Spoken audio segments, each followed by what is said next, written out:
The Motivation Manifesto, Chapter 3, 9 Declarations to Claim Your Personal Power. Chapter 3, on motivation. That's what today's chapter is, on motivation.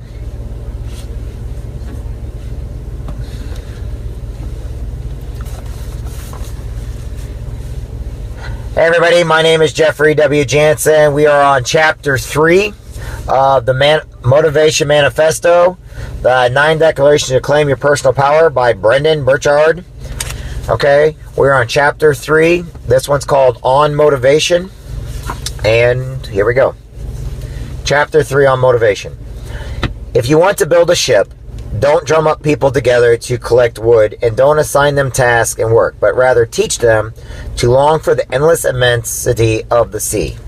Antonio de Saint-Exupéry. The dominant motives of humankind involve either freedom or fear. There are no other paths in our psychology. One demands engagement with our true self and ambitions, and inevitability leads to independence, growth, happiness, and transcendence. The other causes us to skirt around challenges, avoid struggle as much as possible, despite struggle often being the very thing required for growth. This path leads to weakness, conformity, and frequently regret. Through the pursuit of personal freedom, we discover our destiny. Through the fear, we look at our demise. Our reason for tapping into these motives are often called for motivation. We can feel motivated to move forward or to halt, to grow or to shrink, to settle or to chase greatness.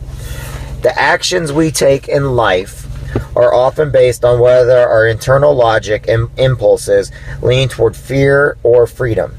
If we lack compelling reasons to take action, or if our impulses are fearful or protective, then we tend to stay put.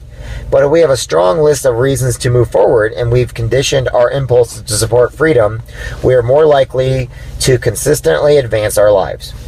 With freedom on the line, we would expect that most of us would understand how motivation works in our lives. But many remain clueless, reacting to each day of life without reason or power. Thus, they are not free. They are slaves to impulse, and that is why we have so many people trapped in aimless apathy and fear. Motivation remains a mystery to the masses. Yet the first virtue of the great among us is a remarkable level of sustained motivation, success, and fulfillment in life's rest on unflinching ability to get up, to be ourselves, to chase our dreams with fire each day, to keep willing ourselves to the next level of presence and performance and potential. More broadly, our entire human value system rests on motivation. None of the great human values that keep us and society in check, kindness, love, honesty, fairness, unity, tolerance, respect, responsibility, would flourish if we were not motivated to bring them to life. And so, if we fail to master our motivation at an individual level, we cannot be happy. If we fail to maintain our motives for goodness at a socialite level, all would be lost. What great heights could we reach if we truly activated our human motivation? Imagine how the world would change almost immediately if its citizens could turn on their motivation whenever desired, for as long as desired. Would more people become free and happy? Would we have the stamina to end poverty? Would we build more schools? Might we end famine, eliminate disease, free those wrongly imprisoned, stop global warming, and achieve remarkable progress in every corner of the globe?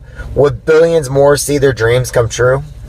How different our society could be if true motivation ran deep. If all that apathy and aimless drift away, and our people were fired by a conscious mind and a consistently committed heart. Imagine how the world would prosper. Imagine the freedom.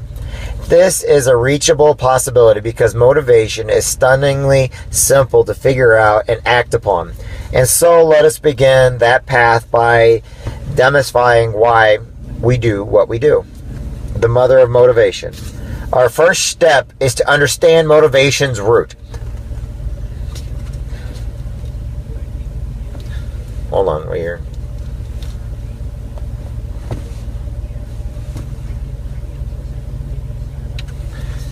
Pause.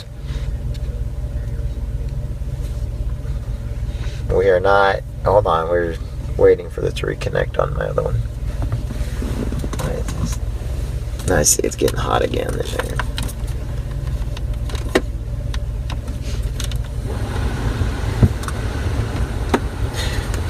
the mother of motivation.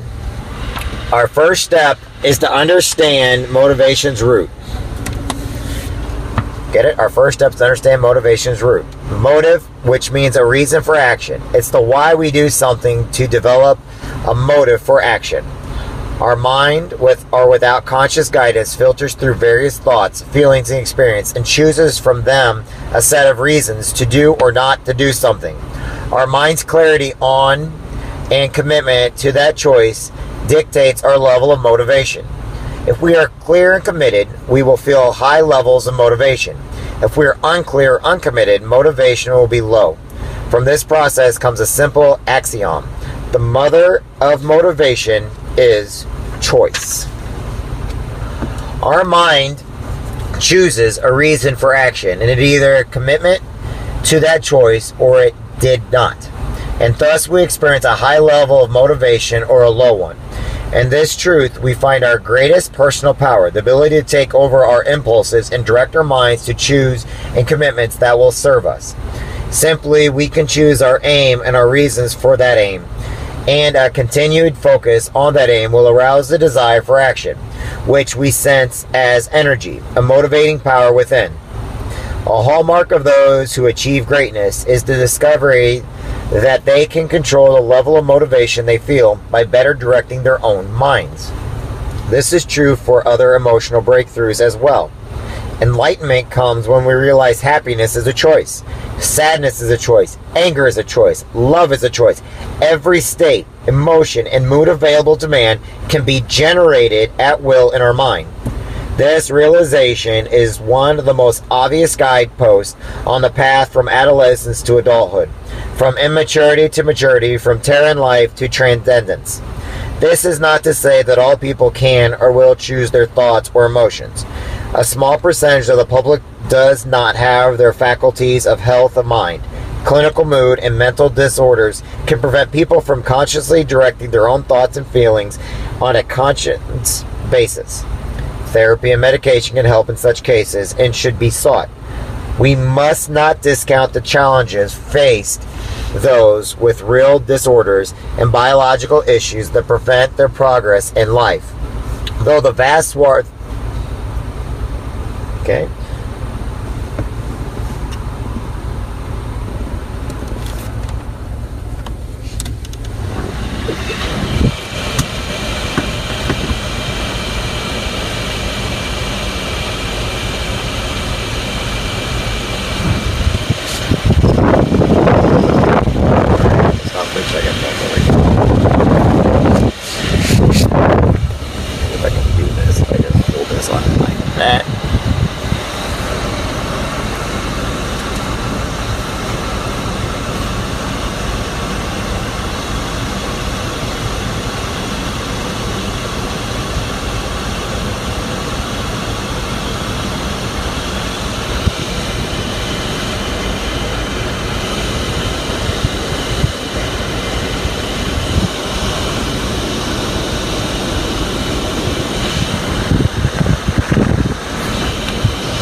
Alright, sorry, phone was overheating. I apologize. Let's see if I can go down. The real disorders, biological issues that prevent their progress in life. To the vast swath of population does not suffer from such clinical disorders. They may show a lack of self-awareness as well as poor mental habits. Most people have simply not yet chosen to prize self-mastery or to work toward it. They do not need drugs. They need desire and discipline. They do not need prescriptions. They need a new life philosophy. Even those cases where a person needs medication and therapy over long term, their treatment will also almost always include efforts to help them choose thoughts and behaviors that better support their well-being. Okay, we're going to stop right here because it keeps going warm on me.